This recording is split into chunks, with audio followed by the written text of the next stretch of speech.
Ethan Caldwell's world came crashing down in a dirty New York alley. His eyes fluttered open, greeted by the harsh glare of a flickering street lamp. The first sensation that hit him was pain, a dull, throbbing ache that seemed to permeate every inch of his body. As he attempted to push himself up, his muscles screamed in protest, forcing him back down onto the cold, damp pavement. Confusion clouded his mind as he tried to piece together how he'd ended up in such a state. But no matter how hard he tried, he couldn't recall anything. Not the events leading up to this moment, nor anything about his life before. It was as if someone had wiped his mind clean, leaving him with nothing but the present moment and an overwhelming sense of disorientation. The alley was a microcosm of urban decay. Overflowing dumpsters lined the walls, their contents spilling onto the ground in a putrid mess. Rats scurried between piles of garbage, their eyes glinting in the dim light. The stench of rotting food and stale urine hung heavy in the air, making Ethan's stomach churn. As he lay there, trying to make sense of his situation, he heard footsteps approaching. His heart rate quickened, a mix of hope and fear coursing through him. Would this be someone who could help him, or a potential threat? The footsteps slowed, and a figure emerged from the shadows. It was a woman, her clothes worn and dirty, but her eyes sharp and alert. She approached Ethan cautiously, as if unsure whether he was a threat or someone in need of help. "Hey," she called out, her voice a mix of concern and wariness. "You all right?" Ethan tried to respond, but his throat was dry, and the words came out as a raspy croak. The woman knelt beside him, close enough to offer help, but far enough to maintain a safe distance. "I'm Mia," she said, her eyes scanning him for visible injuries. "Looks like you've had a rough night. Can you tell me your name?" Ethan's brow furrowed as he realized he couldn't answer even this simple question. I don't know," he managed to whisper. Mia's expression softened with understanding.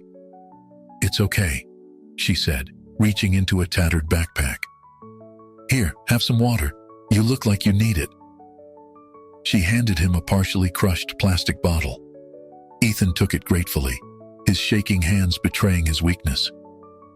The cool liquid soothed his parched throat, bringing a small measure of relief. As he drank, Mia continued to study him. "You're not from around here, are you?" she asked. "Your clothes, they're expensive, or at least they were before you ended up here." Ethan looked down at himself for the first time, noticing the torn and dirty remnants of what must have once been a tailored suit. The sight triggered no memories, just more questions.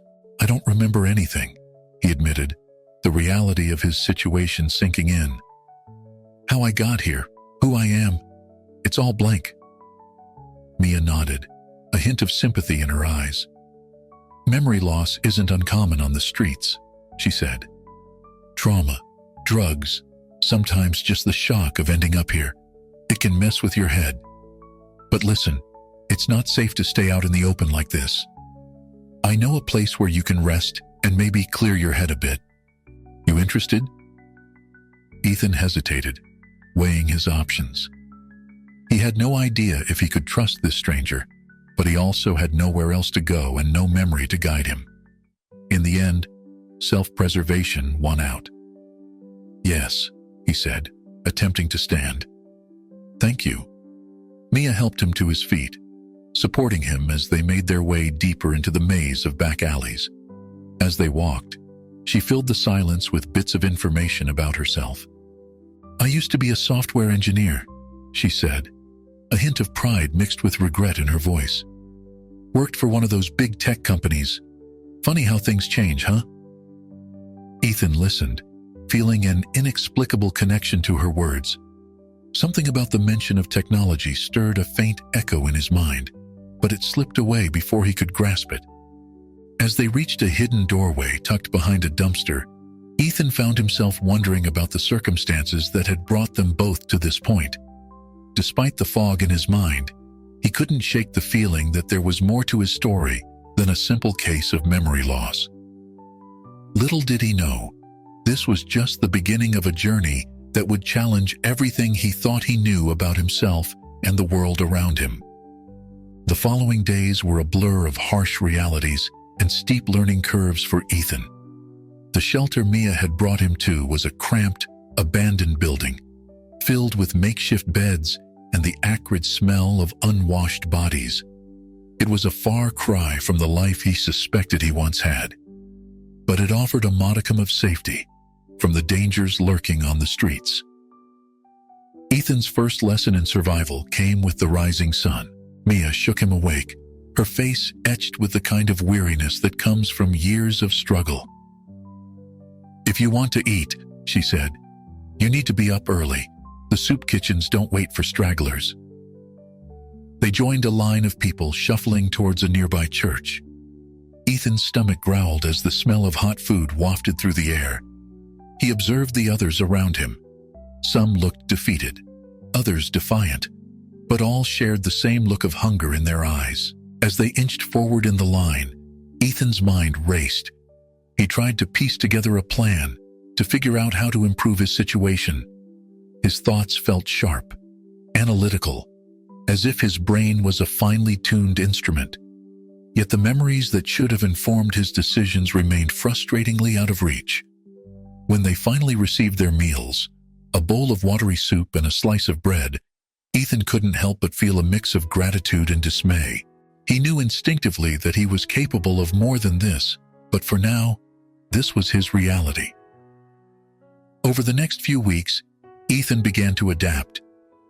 He learned the rhythms of street life, where to find food, how to stay warm, how to avoid trouble. But what set him apart was his approach to problem solving. One day, as they huddled in an alley to escape a sudden downpour, Ethan noticed an elderly man struggling with a leaky cardboard shelter. Without thinking, Ethan approached him. "May I?" he asked, gesturing to the crumbling structure. The old man nodded warily. Ethan's hands moved with surprising dexterity.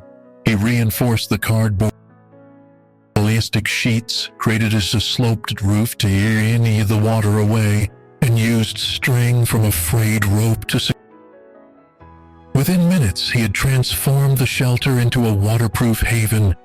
The old man's eyes widened in surprise. "Thank you, son," he said, his voice thick with emotion. Not many would stop to help an old-timer like me. Word of Ethan's ingenuity spread quickly through the homeless community. Soon, people were seeking him out for help with all manner of problems. He fixed broken radios, jury-rigged heating systems from discarded materials, and even devised a simple water filtration system using layers of sand, gravel, and charcoal. Mia watched all of this with growing amazement. "You're not like anyone I've met out here," she said one evening as they shared a meal of canned beans. "The way you think, the way you solve problems, it's like you're wired differently." Ethan shrugged, uncomfortable with the praise. "I just see solutions where others might not," he said. "But I still can't remember who I am or how I got here." Mia's face grew serious. "Maybe that's not such a bad thing," she mused. "Sometimes the past is better left forgotten." But Ethan couldn't shake the feeling that his past held the key to understanding his present. Each time he solved a problem or created something new, he felt a spark of recognition, as if he was on the verge of remembering something important. One day, as he was tinkering with a broken radio, a fragment of memory flashed through his mind. A high-tech lab, screens filled with complex code, the feeling of being on the cusp of a breakthrough. The image vanished as quickly as it had appeared, leaving Ethan with a mix of frustration and hope. Mia noticed his distraction. "Everything okay?" she asked. Ethan hesitated, then decided to confide in her. I think I might have been involved in technology somehow. In my past life, I mean." Mia's eyebrows rose. "That would explain a lot," she said. "Listen, I've got an idea. Why don't you start writing down your ideas? The solutions you come up with, the things you create, maybe it'll help jog your memory. Ethan nodded slowly. It was worth a try. He scrounged up some paper and a stubby pencil and began to sketch out his ideas. As he drew, he felt a sense of familiarity, as if he was tapping into a well of knowledge that had always been there, just below the surface. What Ethan didn't realize was that his actions were starting to attract attention, not just from the homeless community, but from others who saw potential in his innovations. As he worked to piece together his identity, forces beyond his control were already being set in motion, forces that would soon collide with his newfound life on the streets. For now, though, Ethan remained focused on survival and the tantalizing glimpses of his past that seemed just out of reach.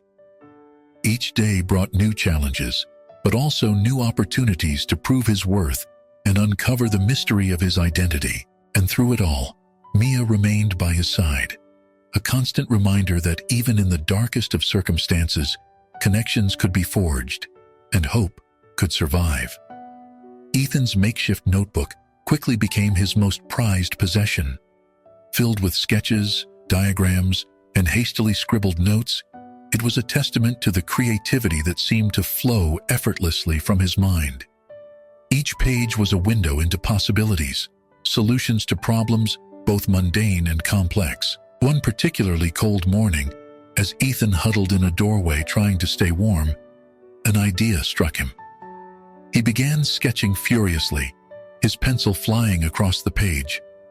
What emerged was a design for a simple device that could help locate nearby shelters and soup kitchens. "What's that?" Mia asked, peering over his shoulder. Ethan explained his concept, a small handheld device that could pick up signals from local aid organizations, displaying their locations and available services. It would be cheap to produce, easy to use, and could make a real difference for those struggling to find help on the streets. Mia's eyes widened as she listened. "Ethan, this is incredible," she said. "But how would we ever make something like this?" Ethan's brow furrowed. He knew the design was sound, but bringing it to life seemed impossibly out of reach given their current circumstances. Still, he couldn't shake the feeling that this idea was important, that it could be a stepping stone to something bigger. As they sat there, discussing the possibilities and limitations of Ethan's design, neither of them noticed the well-dressed man who had paused nearby, his attention caught by the detailed sketches in Ethan's notebook. "Excuse me," the man said, causing both Ethan and Mia to start in surprise. "I couldn't help but overhear. May I take a look at what you're working on?" Ethan hesitated, instinctively clutching the notebook closer, but something in the man's earnest expression made him reconsider. Slowly, he turned the notebook around, revealing the pages of sketches and notes. The man's eyes widened as he scanned the designs. "This is remarkable," he said, his voice filled with genuine awe. "Are you an engineer?" Ethan shook his head. I don't know what I am," he admitted. "I lost my memory. These ideas, they just come to me." The man introduced himself as David Reeves, a venture capitalist always on the lookout for innovative ideas. "What you've designed here," he said, tapping the notebook, "it has real potential. Not just as a tool for the homeless, but as a broader location-based service platform. With some refinement, this could be huge." Ethan and Mia exchanged glances, a mix of hope and wariness in their eyes. It seemed too good to be true. A stranger offering help based on some sketches in a tattered notebook. David sensed their hesitation. "Look," he said, reaching into his pocket and pulling out a business card. "I know this is unexpected. Take some time to think about it. If you're interested in developing this idea further, give me a call. I'd be willing to provide resources, connections, whatever you need to make this a reality." As David walked away, Ethan stared at the business card in his hand. It was a lifeline, a potential way out of their current situation, but it also represented a step into the unknown, away from the familiar struggle of street life. Mia voiced the concern that was gnawing at both of them. "Can we trust him?" she asked. "This could be our chance to make a real difference, but it could also be a trap," Ethan finished. He understood her worry. In their world, offers that seemed too good to be true usually were. Yet, as Ethan looked down at his notebook, filled with ideas that he knew could help people, he felt a familiar stirring in his mind. It was the same feeling he got when he was on the verge of solving a complex problem, a mix of excitement and certainty. "I think we have to try," he said finally. "These ideas, they're not just scribbles on a page. They could really help people. And maybe, just maybe, they could help us figure out who I really am." Mia nodded slowly, a small smile playing on her lips. "You're right," she said. "We can't let fear hold us back. If there's even a chance this could work." Ethan reached for the burner phone they shared, his fingers hovering over the keypad. He took a deep breath, then began dialing the number on David's card. As the phone rang, Ethan felt a mix of anticipation and trepidation. He was about to step onto a path that could lead him back to his past, or into an entirely new future. Either way, he knew that from this moment on, everything would change. What Ethan couldn't have known was that this decision would set in motion a chain of events that would not only transform his life, but also uncover secrets from his past that some would kill to keep hidden. As he waited for David to answer, the gears of fate began to turn, propelling Ethan towards a destiny he could never have imagined. The following weeks were a whirlwind of activity for Ethan. David Reeves, true to his word, provided resources and connections that transformed Ethan's rough sketches into a working prototype.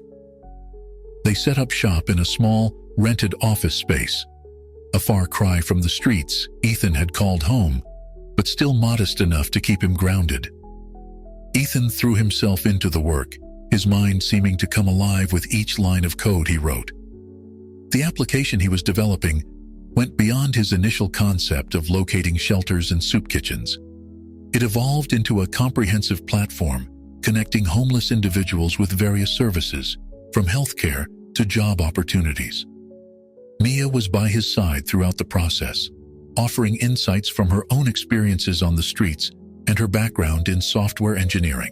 Her presence was a constant reminder of where they had come from and the potential impact of their work. As Ethan immersed himself in the project, fragments of his past began to surface. The first flash came while he was debugging a particularly tricky piece of code. Suddenly, he was transported to a sleek, high-tech office. He saw himself standing before a group of people, confidently presenting some kind of revolutionary technology. The vision was gone in an instant, leaving Ethan disoriented and shaken. "Ethan, are you okay?" Mia's voice brought him back to the present. She was looking at him with concern, a hand on his shoulder. Ethan blinked, trying to hold on to the fading image.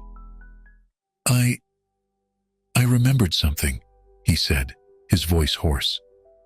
"I think I used to do this. Present technology, I mean, in a big company." Mia's eyes widened. "That's great. It's coming back to you. What else did you see?" But try as he might, Ethan couldn't recall any more details. The memory slipped away like sand through his fingers, leaving him frustrated and more determined than ever to uncover his past. As the days passed, more flashes came. A luxurious penthouse apartment, a sleek sports car, a boardroom filled with serious-faced executives.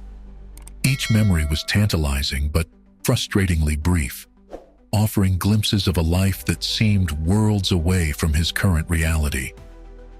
The prototype of the app was nearing completion when another, more disturbing memory surfaced. Ethan was working late one night, the office empty, except for him. As he stared at the screen, the lines of code blurred, and suddenly he was in a different place. A dimly lit room filled with servers. He saw himself frantically typing at a keyboard, a look of panic on his face. In the background, he could hear shouting, the sound of running footsteps growing closer. Ethan gasped, jerking back from the computer. His heart was racing, a cold sweat breaking out on his forehead. This memory felt different from the others, not a glimpse of success and wealth, but of danger and fear. He tried to push the unsettling image from his mind, focusing instead on the task at hand. The app was so close to being ready for its first real-world test. He couldn't afford to be distracted now. The next day, as Ethan and Mia prepared to present their progress to David, he noticed a change in her demeanor. She seemed distant, almost wary. "Is everything okay?" he asked as they waited for David to arrive. Mia hesitated before responding.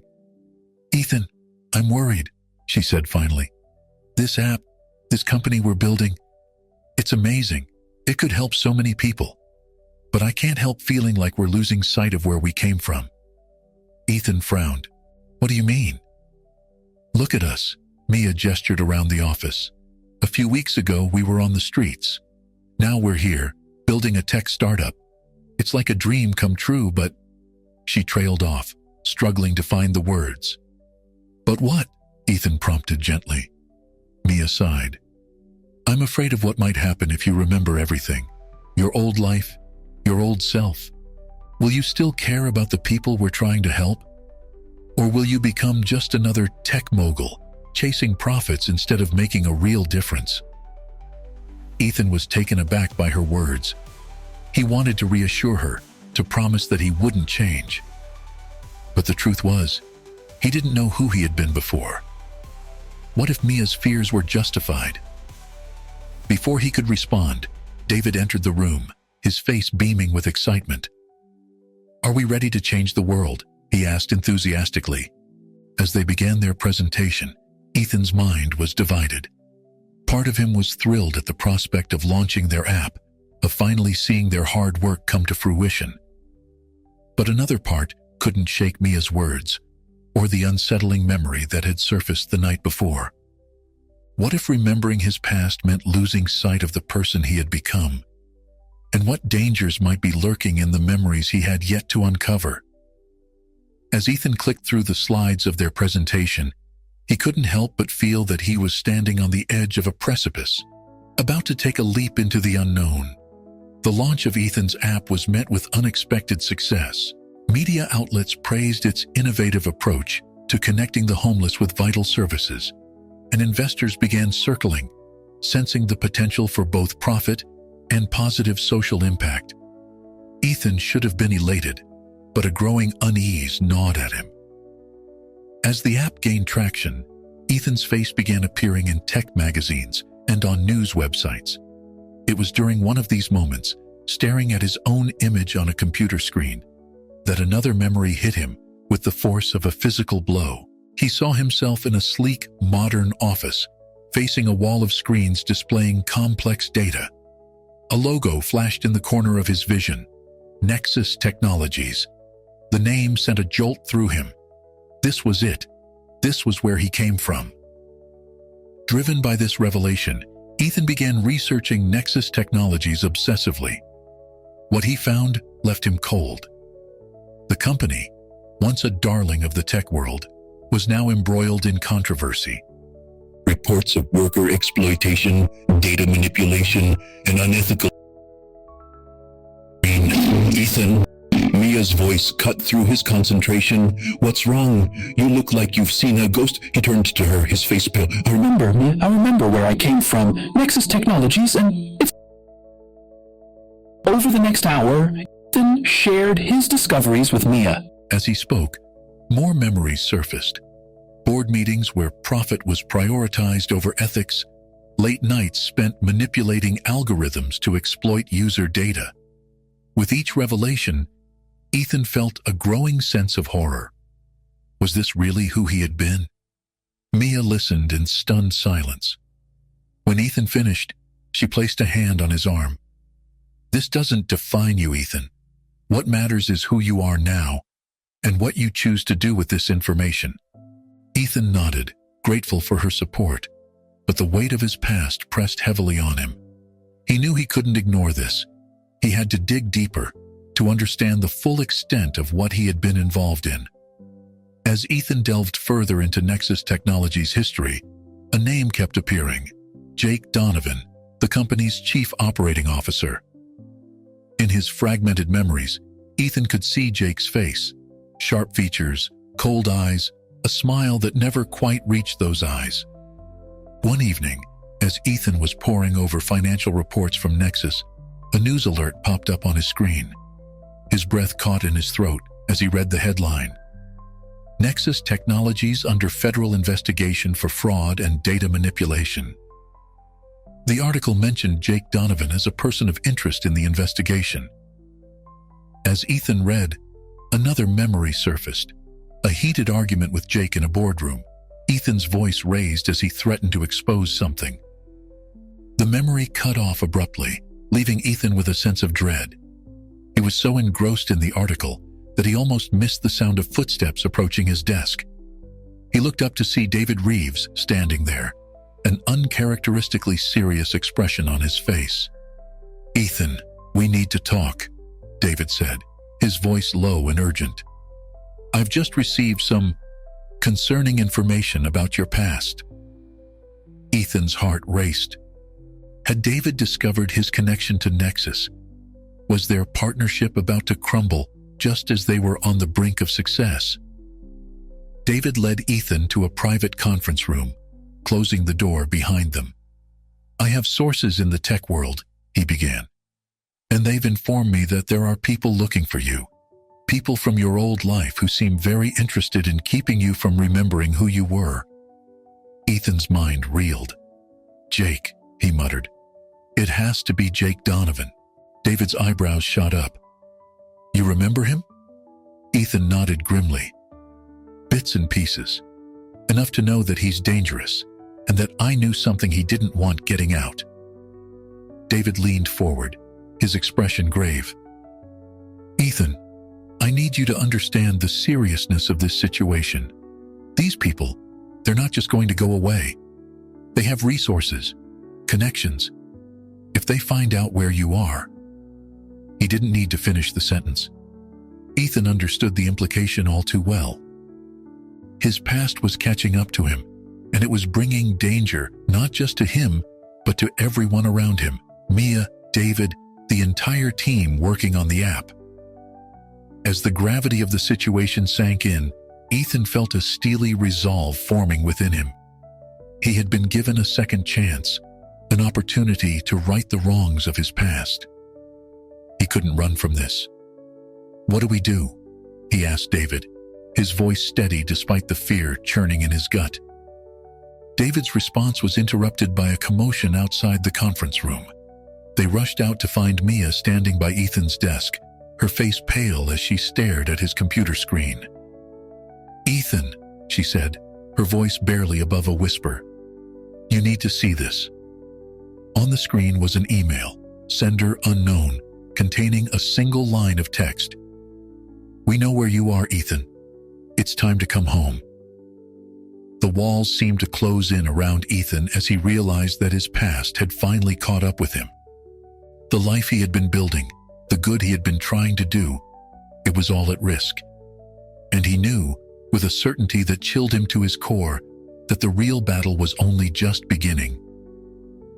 The threat looming over Ethan cast a shadow over everything they had built. In the days following the ominous email, Ethan, Mia, and David worked tirelessly to fortify their defenses while pushing forward with their mission to help the homeless. Ethan insisted on gathering the entire team, a diverse group of formerly homeless individuals and tech experts, to explain the situation. "I won't hide the truth from you," he told them, his voice steady despite the tension in the room. "My past has caught up with us, and it may put us all at risk. I understand if any of you want to leave the project." To his surprise and relief, not a single person walked out.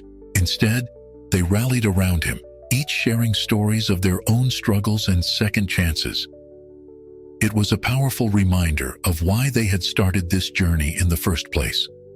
As they brainstormed ways to protect themselves and their work, Ethan found himself drawn back to the streets where his new life had begun. He and Mia spent evenings in homeless encampments, soup kitchens, and shelters, not just gathering feedback on their app, but also building a network of allies among the very people they were trying to help. One night, as they sat around a makeshift fire with a group of homeless veterans, an older man named Frank spoke up. "You know, son," he said, fixing Ethan with a piercing gaze, "sometimes the best way to fight the darkness is to shine a light on it." Ethan nodded, understanding the wisdom in Frank's words. They couldn't just hide and hope the threat would pass. They needed to take action, to use the platform they were building to expose the truth, not just about Ethan's past, but about the systemic issues that led to homelessness in the first place. As they walked back to their office that night, Mia was unusually quiet. Ethan sensed something was bothering her. "What's on your mind?" he asked gently. Mia sighed, her breath visible in the cool night air. "Ethan, there's something I need to tell you. Something about my past that I've been keeping from you." They stopped walking, finding a quiet spot away from the bustle of the city. Mia took a deep breath before continuing. "Remember when I told you I used to be a software engineer? Well, that wasn't the whole truth. I was good at my job, really good. But I got addicted to the pressure, the long hours, the need to always be better. And then I got addicted to something else." Ethan listened in stunned silence as Mia recounted her descent into drug addiction, how it had cost her her job, her home, and nearly her life. "I've been clean for 2 years now," she finished, her voice barely above a whisper. "But every day is a struggle. And now, with all this pressure, all this fear, I'm terrified of relapsing." Ethan reached out, taking Mia's hand in his. "Thank you for trusting me with this," he said softly. "We're in this together, Mia. Whatever happens, we'll face it as a team." As they stood there, a sense of resolve settled over Ethan. He had been so focused on uncovering his own past that he had nearly missed the struggles of those closest to him. It was a stark reminder of the human cost of their work and of the importance of the connections they had formed. The next day, Ethan called a meeting with David and the core team. "We need to change our approach," he announced. "We've been playing defense, but it's time to go on the offensive." He laid out a bold plan. They would use their app not just to connect homeless individuals with services, but as a platform to share stories, to give voice to those who had been silenced by society. And in doing so, they would shine a light on the corrupt practices of companies like Nexus Technologies. "It's risky," David warned. "We'll be painting a target on our backs." Ethan nodded grimly. "I know. But we can't live in fear. We have to stand for something bigger than ourselves." As the team dispersed to begin implementing the new strategy, Ethan pulled Mia aside. "I have an idea," he said, "but I'll need your help." Together, they began working on a new feature for the app, a support network for individuals struggling with addiction. Mia's experiences and insights were invaluable, helping to create a system that could provide real-time support and resources to those in need.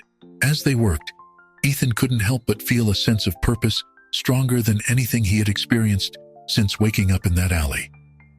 He was no longer just trying to recover his past or build a successful company. He was fighting for something much more important, the chance to make a real difference in people's lives. But even as they pushed forward with their plans, Ethan couldn't shake the feeling that they were on a collision course with his past. The threat from Jake and Nexus Technologies still loomed large, a storm gathering on the horizon. And as Ethan looked at the faces of his team, Mia, David, and all the others who had placed their trust in him, he knew that the coming battle would test them all in ways they couldn't even imagine. The confrontation Ethan had been dreading finally arrived on a rainy Tuesday afternoon. He was in the middle of a team meeting when David burst into the room, his face ashen. "They're here," he said, his his voice tight with tension. "Jake Donovan and a team from Nexus Technologies. They're in the lobby, demanding to see you." A hush fell over the room as all eyes turned to Ethan. He felt a surge of adrenaline, fear mingling with a strange sense of relief. At least now, the waiting was over. "Okay," Ethan said, his voice steady despite the rapid beating of his heart. "Let's not keep them waiting."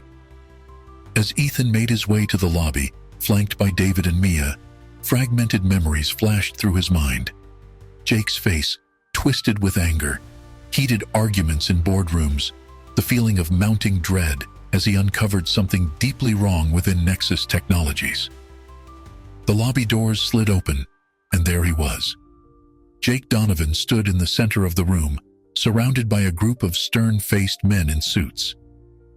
His eyes locked onto Ethan, a cold smile spreading across his face. "Ethan," Jake said, his voice dripping with false warmth. "It's been too long. We've been looking everywhere for you." Ethan stepped forward, forcing himself to meet Jake's gaze. "Hello, Jake. I wish I could say it's good to see you." Jake's smile faltered for a moment before returning, sharper than before. "Come now, is that any way to greet an old friend? We were worried sick when you disappeared. It's time to come home, Ethan. We have so much to discuss." The threat behind Jake's words was clear. Ethan felt Mia tense beside him, but he placed a calming hand on her arm. "I'm afraid I'll have to decline," he said, his voice level. "My home is here now, Jake, and I think we both know there's nothing left to discuss between us." Jake's facade of friendliness dropped away, his eyes hardening. "You don't want to do this, Ethan. You have no idea what you're getting yourself into. The things you think you remember. You don't have the full picture." "Then enlighten me," Ethan challenged, taking a step closer to Jake. "Tell me about the worker exploitation, the data manipulation, the lives ruined by Nexus Technologies' greed." Jake's face contorted with anger. "You sanctimonious bastard," he snarled. "You were part of all of it. Don't pretend your hands are clean in this." The words hit Ethan like a physical blow, confirming his worst fears about his past. But he stood his ground. "You're right," he said, his voice low but firm. "I was part of it. But I'm not that person anymore. And I won't let you continue hurting people."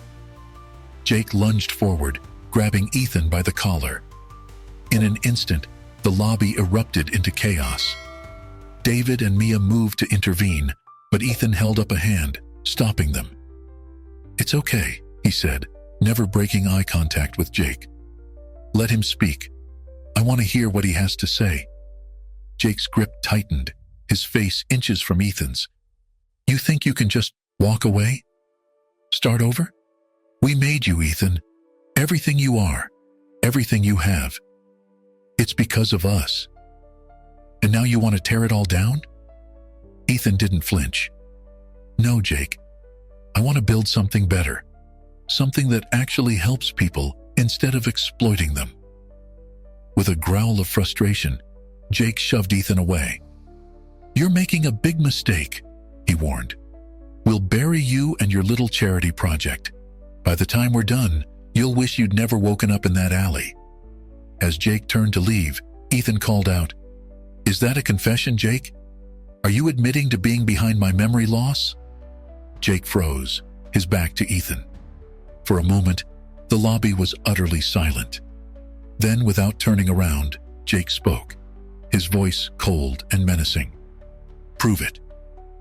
With that, Jake and his entourage swept out of the building, leaving behind a stunned silence. As the tension in the room slowly dissipated, Ethan felt a wave of exhaustion wash over him. He turned to face his team, seeing a mix of fear and determination in their eyes. "I'm sorry," he began, but David cut him off. "Don't apologize," David said firmly. "We're all in this together, but Ethan, we need to know, what's our next move?" Ethan took a deep breath, his mind racing. Jake's visit had confirmed his worst fears, but it had also steeled his resolve. We keep going, he said. We push forward with our plans. But now, we also start digging.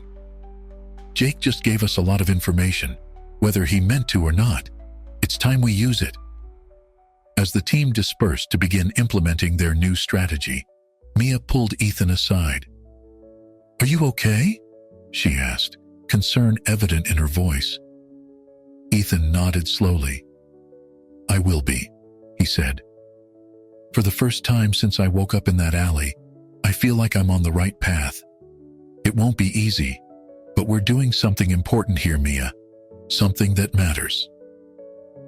As they walked back to their office, Ethan couldn't shake the feeling that this confrontation was just the beginning. The real battle was yet to come, and it would take everything they had to win it. But looking at the determined faces of his team, Ethan felt a surge of hope. They were in this together, and together, they just might have a chance to make a real difference. In the wake of Jake's visit, Ethan and his team kicked into high gear.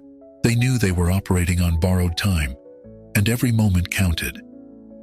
Ethan's decision to go public with his story was risky, but he believed it was their best chance at exposing the truth and protecting their mission. The team worked tirelessly to prepare for the press conference. Mia used her coding skills to fortify their digital defenses, anticipating potential cyber attacks from Nexus Technologies. David leveraged his connections in the media to ensure maximum coverage. The rest of the team gathered testimonials from homeless individuals whose lives had been improved by their app, building a compelling narrative of positive change. As the day of the press conference dawned, Ethan stood before the mirror in his small apartment, adjusting his tie. The face that looked back at him was a far cry from the confused, disheveled man who had woken up in that alley months ago. His eyes now held a steely determination, tempered by the compassion he had developed during his time on the streets. The conference room was packed with journalists, cameras flashing as Ethan took his place behind the podium. He could feel the weight of expectation in the room, the hunger for a story. Taking a deep breath, he began. "My name is Ethan Caldwell," he said, his voice steady.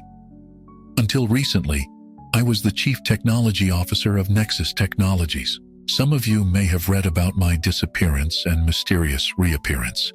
Today, I'm here to tell you the full story, not just about what happened to me, but about the unethical practices I uncovered at Nexus Technologies." For the next hour, Ethan laid out everything he could remember. He spoke of algorithms designed to exploit user data, of workers pushed to the brink of exhaustion, of a corporate culture that prioritized profit over people. He detailed his own role in these practices, taking full responsibility for his past actions. "I'm not here to absolve myself," he said, his voice thick with emotion. "I was part of the problem. But now, I'm committed to being part of the solution." He went on to explain the work he and his team had been doing with the homeless community, showcasing their app and the positive impact it had already made. As he spoke, screens behind him displayed testimonials from individuals whose lives had been changed by their efforts. "This is about more than just one company or one app," Ethan concluded. "It's about recognizing the humanity in everyone, regardless of their circumstances. It's about using technology to uplift rather than exploit. And it's about having the courage to stand up and make a change, even when, especially when, that change begins with ourselves." As Ethan finished speaking, the room erupted into a frenzy of questions. Journalists clamored for more details, for comments on the potential legal ramifications, for his response to the inevitable backlash from Nexus Technologies. Ethan fielded the questions as best he could, with David and Mia jumping in to provide additional context where needed. As the conference wound down, Ethan felt a mix of exhaustion and exhilaration. They had done it. The truth was out there now, for better or worse. But the real work was just beginning. As they left the conference room, Ethan's phone buzzed with notifications. News outlets were already running with the story. Social media was ablaze with discussions and debates.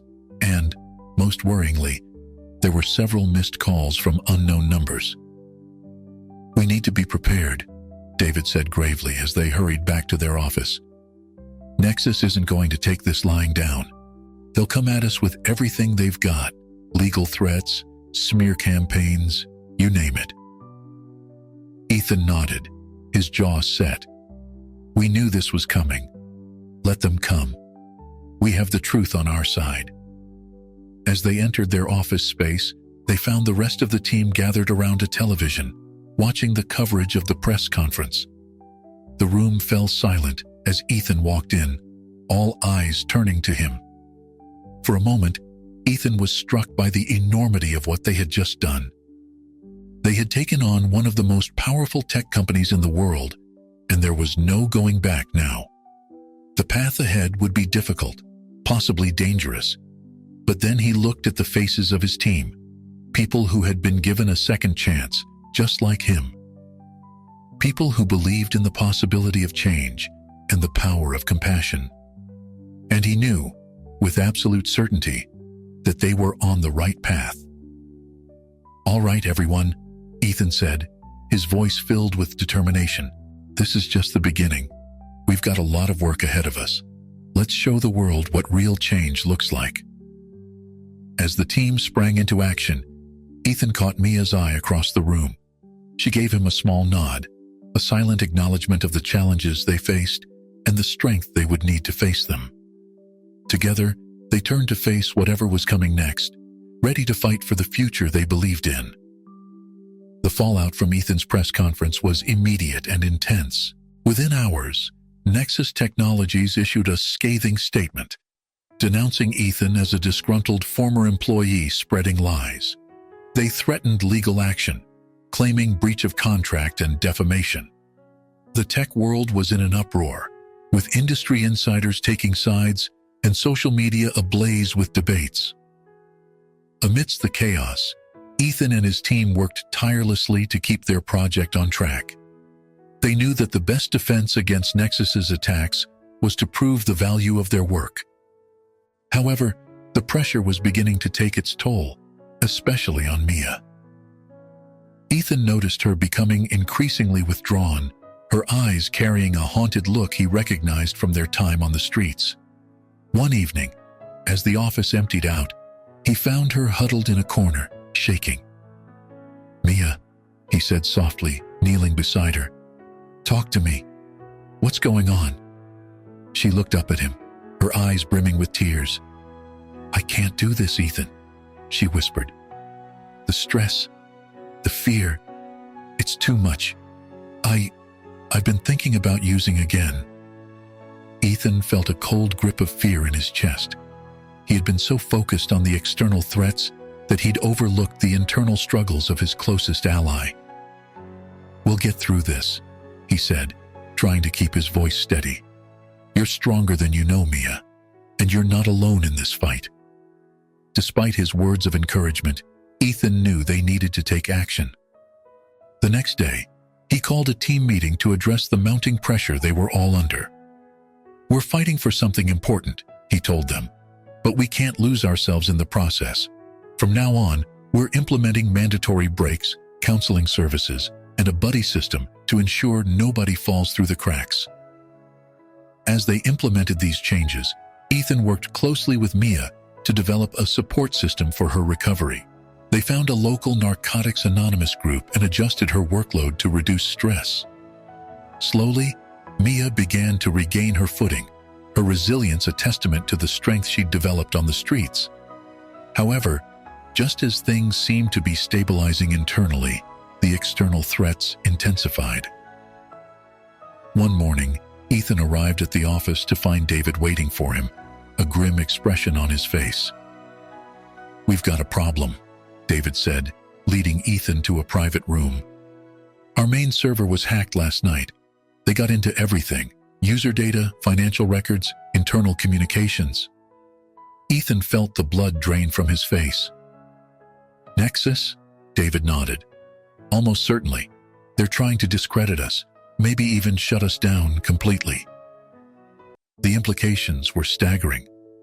Not only was their project at risk, but the privacy and trust of thousands of vulnerable individuals had been compromised. Ethan knew they had to act fast. "Lock down everything," he ordered. "Notify our users about the breach. We need to be transparent about this." As the team scrambled to mitigate the damage, Ethan couldn't shake a nagging feeling that there was more to this attack than met the eye. He began poring over the breach data himself, looking for any clues about the hackers' true intentions. It was during this process that he stumbled upon something unexpected, a hidden file buried deep in the system, predating their recent work. As he opened it, a flood of memories hit him. Lines of code, secret meetings, a project codenamed Phoenix that he had been working on at Nexus before his disappearance. With trembling hands, Ethan called Mia over. "I think I know why they're really after us," he said, his voice barely above a whisper. "It's not just about silencing me or shutting down our project. They're after this." He showed her the file, explaining its significance as best he could with his fragmented memories. "This could revolutionize data privacy," he said. "But in the wrong hands, it could also be used to create the most invasive surveillance system ever devised." Mia's eyes widened as she grasped the implications. "So that's why they erased your memory," she breathed. "They wanted to bury this for good." Ethan nodded grimly. "And now that it's resurfaced, they'll stop at nothing to get it back." As the gravity of the situation sank in, Ethan realized they were at a crossroads. They could either go into hiding, protect themselves and the precious data they'd uncovered, or they could take the fight directly to Nexus, exposing the truth once and for all. Looking at Mia, seeing the determination in her eyes despite the challenges she'd faced, Ethan made his decision. "We're not running," he said firmly. "It's time to end this, once and for all." As they began formulating their plan, Ethan couldn't shake the feeling that they were hurtling towards a confrontation that would change everything. The stakes had never been higher, and the path ahead was fraught with danger. But as he looked around at his team, at the family he'd found in this unexpected journey, he knew they were ready for whatever came next. The final battle was looming, and Ethan Caldwell was prepared to face his past head-on, no matter the cost.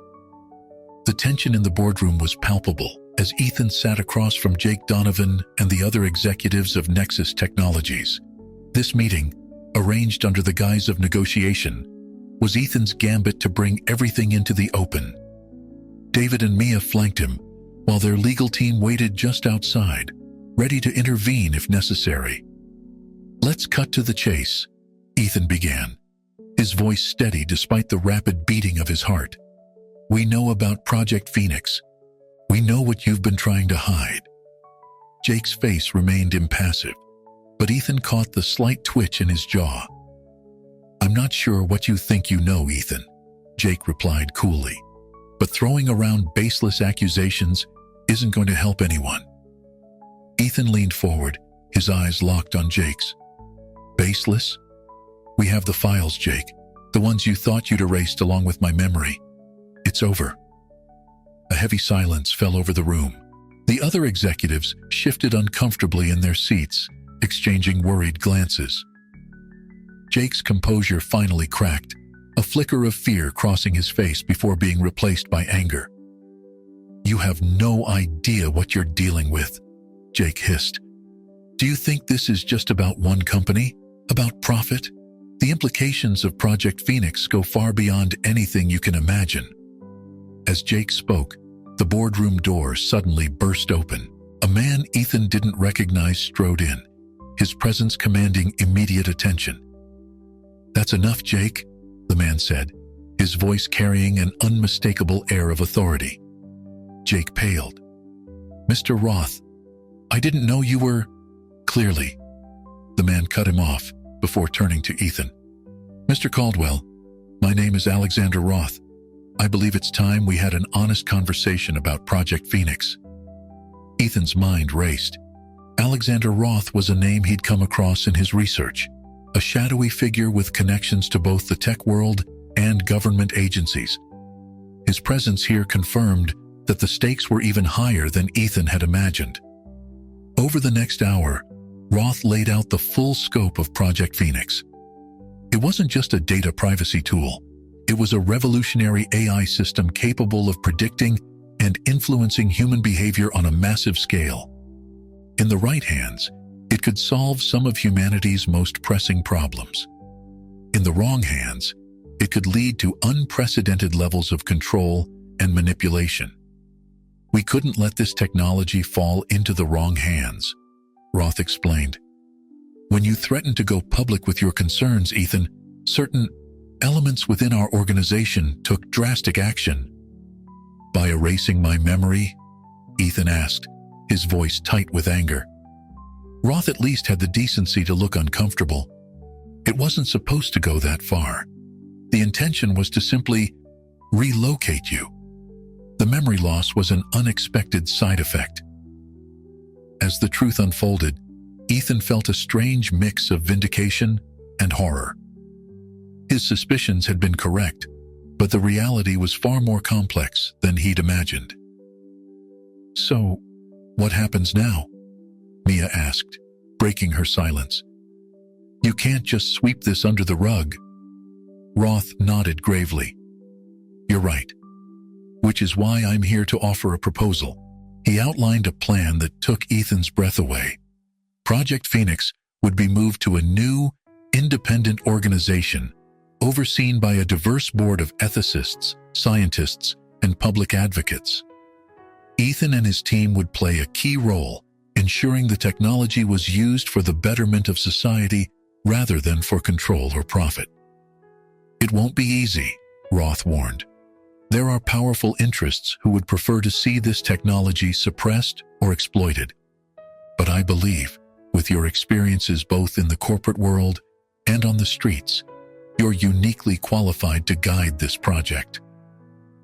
Ethan looked at David and Mia, seeing his own mix of hope and apprehension reflected in their eyes. This was more than they had ever anticipated. A chance to truly change the world, but also a tremendous responsibility. We'll need time to consider this, Ethan said finally, and guarantees, real, legally binding guarantees.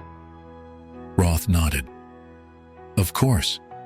Take the time you need, but remember, the longer we wait, the greater the risk that this technology falls into the wrong hands. As the meeting adjourned, Ethan felt as if he was standing on the precipice of a new world. The path ahead was uncertain, filled with both promise and peril. But as he looked at his team, at Mia, who had overcome so much, and David, who had believed in their vision from the start, he knew they were ready for the challenge. Outside the Nexus Technologies building, as the sun set over the city skyline, Ethan took a deep breath. For the first time since waking up in that alley, he felt truly alive, fully present in his own story. What do you think? He asked Mia and David. Are we ready for this? Mia smiled, a glimmer of her old determination shining in her eyes. We've come this far. No turning back now. David nodded in agreement. Whatever happens, we face it together. Ethan looked out at the city, at the glittering towers and the shadowed alleys, at the world of possibility and peril that awaited them. Together, he echoed, feeling the weight and the hope of the future settling on his shoulders. As they walked away from Nexus Technologies, Ethan knew that this was not an ending, but a beginning. The real work, the challenge of using their power responsibly, of staying true to their values in the face of temptation and threat, was just beginning. But with the strength they'd found in each other and the lessons they'd learned on their journey, Ethan believed they were ready for whatever lay ahead. The story of Ethan Caldwell, the man who lost everything only to find a greater purpose, was far from over. In fact, it was just beginning.